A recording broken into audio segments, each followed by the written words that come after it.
Hello everyone, my name is Akitchitay. Some of you know who I am through my music. Akitchitay is indigenous music. Some of you know me through ceremony or other ways within the Taino tribe. My family is from Puerto Rico. This is what I would suggest for most people to have in their pack, their self-preservation pack. Okay, people know me by starting a fire with a spark, and that's great, but you want to have a lighter, several lighters, you want to have matches, you want to have things that are modern day, and a fire kit, like a flint and steel or magnesium, a way to start a fire. You have your stuff prepared. Band. You make great slingshot bands. Always save these things. One of the most important parts that I have here is the fire kit. I'm using the old toilet paper rolls and for fire starting here, just to be able to. So this is what I have. Okay, if I'm going to start my fire, I'm going to have this. I'm going to have this brand new lighter, and I'm going to have matches. Okay, so it's very important that you have these things. Water tablets. These will keep your water purified. And so this is what we use to light a fire with when you have nothing else. I'm just using a napkin.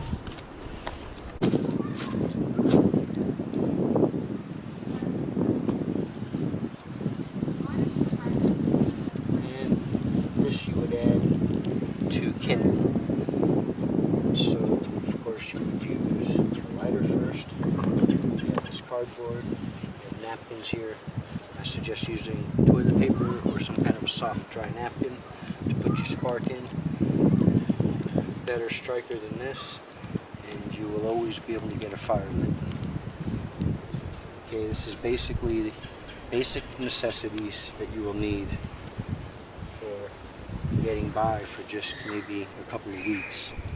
And then with these necessities, stuff prepared.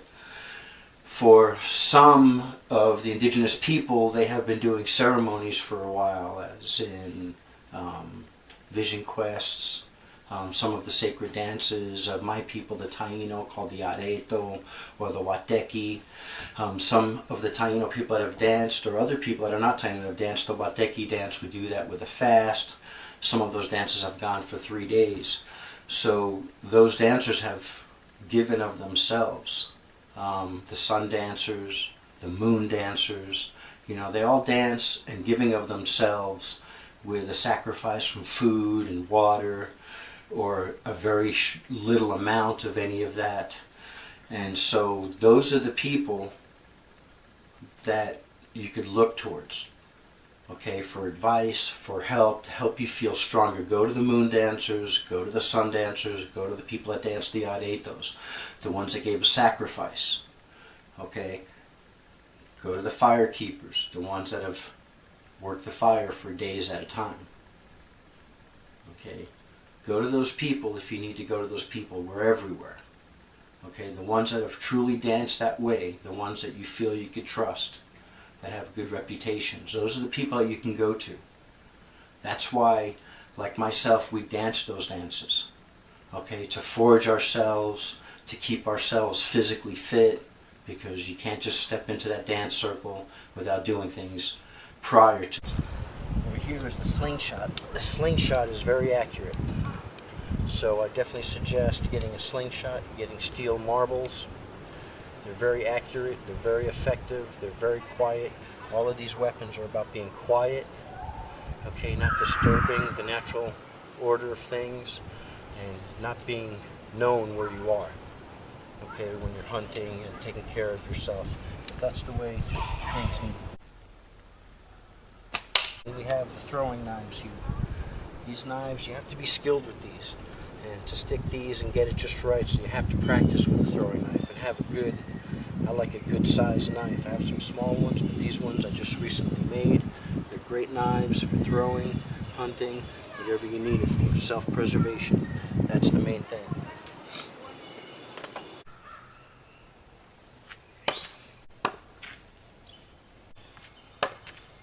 Ahead of time. Okay, so any of these people that are doing these ceremonies and the ones that are about to, and you know who you are, we're expecting you to get out there this year. Okay, you know who you are. And so get out there. Okay, they've been preparing, they've been doing purification ceremonies, they've been meeting with their medicine people, they've been getting ready. Okay, so that's in preparation for the rest of the world. That's why a lot of us push people, and not push people, but we encourage people. We encourage people to get out there and do those dances. Okay, make that sacrifice at the Vision Quest. It's important to do this because it prepares you for times when life gets a little bit hard or it gets extremely hard. Okay, so now those people are the ones that are prepared for this. Okay, so this year, those of you that are about to go on the hill for Vision Quest or about to get into the Wadeki circle or into any other type of circle, the high prayer circles, the ones that you're giving a sacrifice, that you show up. There's no excuses why you're not there. Okay? Those people. Not the ones that showed up just once. The ones that have been showing up. The ones that have been dancing and sacrificing. Those are the people that you can go to. Okay? So that brings me on a topic of firearms. People have been asking me, what do I feel about firearms? I feel that if you go to the proper training, go through the proper training, good place where you learn all about the firearm you're working with, and you get your certification, I think it's a good idea. If you're just going to go buy one because you can, and you don't have any training with it, I think it's a bad idea. Okay? That's where I sit with that. The proper training, good idea. No training, very bad. Okay? So, you need to learn all about the aspects of a firearm. Okay? In the wrong hands, which doesn't mean a person is not a good person, but in the wrong hands, an untrained person, a firearm can be very deadly. It could get you in a lot of trouble. Okay, it's very easy to kill somebody, to hurt somebody really bad. You don't want to be in that situation. You want to be trained. Okay, so we have X, very important to have, and you know, your self-preservation stuff. Make sure all that is in one place. We have a few self-preservation kits. This is also a small hatchet, very effective, very needed. Again, you need to have these things in your self-preservation kit. Here I've got just some extra needles and things up in here. I'm not introducing the bow yet. I'll be doing that soon. I have some razor tips to rely on. So it's important to work and to cultivate those skills.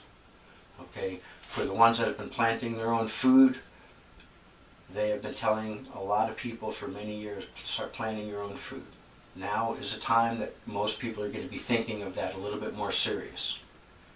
For the hunters, now people are going to be thinking about learning hunting and how to clean an animal. So these things are going to be very, very prevalent for people now. Take this as something serious. We'll start with this right here is a blowgun, a 50 caliber blowgun. This will shoot at maybe 75 feet and be pretty accurate. Okay, it would work for small game, but along with small game, I also would use it for protecting myself. Okay, besides the firearm, this is a very good weapon to have for that if you're skilled in it. Okay, being skilled and using these weapons, you know, on a regular basis is important, especially now in this time frame. Okay, so we have the machete. This is also a weapon that's great for a tool to use to cut wood, okay, to cut anything really, to sharpen anything, but also it's good for hand-to-hand combat, just freshly sharpened. This is a great weapon. weapon right here. Almost all indigenous people will have a machete. So this right here is a spear. Spear at one time was the king of the battlefield. Of course now, there's firearms and things like that. But if we have to go back to indigenous ways, this will continue to be the one of the prominent weapons. This is great for hunting. You can throw it. Okay, you can fish with it. This is a great weapon to have and to get skilled with. Okay, as you can see, this weapon is not like from the old days. Okay, this weapon have steel on it because steel, it will hold up through weather, and you can resharpen it easily. And if this is done by the government on purpose, this could be a scare tactic. I'm not here to talk about that, but I am going to say that it's the time now to learn a skill that's going to be needed. That if you walk into a community, what skill you have is going to be extremely useful. Okay, so that's what's going to be. So it's good to pray, and it's good to do all of these things, but it's going to be more important to have useful skills, several useful skills. Be the scholar warrior. Have useful skills. Be able to fabricate, be able to construct things, be able to know plants, where you live, what's good to eat, how to hunt. You need to be able to have something to go to the table. If you go into a community, you have something to offer. Okay, those are the ways that we're able to stay, I'm going to have my blowgun darts in here. And so this is more for close range inside the house. Okay, it's quiet except for when you hear that, it's already too late. Okay, and these can be extremely deadly. So this is... It's very difficult out there when you go to the store. There's a lot less food on the shelves. It's hard for them to recover because some people are overbuying. That's an issue, so don't be the ones that are overbuying. It's going to be okay. Alright, if you're going to go without, you're going to go without. That's part of the preparation. We have to be prepared. I too feel the fear of it. But I also know that I have the tools to survive. I'm paying attention several times a day to different sources on how things are going to go. If things are going to go one way, then maybe I'll go up into the mountains a little further and just get further away from the populated areas. Okay, maybe I don't want to wait too long because maybe I won't be able to get to those places. So I'm paying attention to those ideas. Also paying attention to the fact that maybe it's going to be okay. And maybe in a couple of weeks we're going to be out of this and there's nothing to worry about. So we don't really know how it's going to be. Regardless, self-preservation skills are important. Knowing where you're at, having maps, physical maps. Okay, it's important to have a physical map where you live. Make sure you have a map. Okay, don't rely on GPS. Okay, if you're relying on a GPS, you're going to be in trouble possibly. So make sure you have a physical map. Make sure you have food that lasts. A way to make food that you can just add water. A way to purify the water. Okay, that's another important thing. You need to be able to purify your water. You should already have those water purification tablets. A way to purify your water. Okay? So these are the things that you should think about. Don't live in too much fear, but live with your knowledge. Use your knowledge. Use your wisdom. Pay attention to what's going on around you. The steps that have been taken from the beginning. Okay, don't just pay attention to one thing. Don't just live today. Today, what's in front of me is what I'm paying attention to. Is not the way to live. Pay attention to what's happened in the past. Pay attention to how it's rolling out now. What you're accepting, what you're not able to accept in the future. So you know what you're going to do. Pay attention to these things. Be prepared.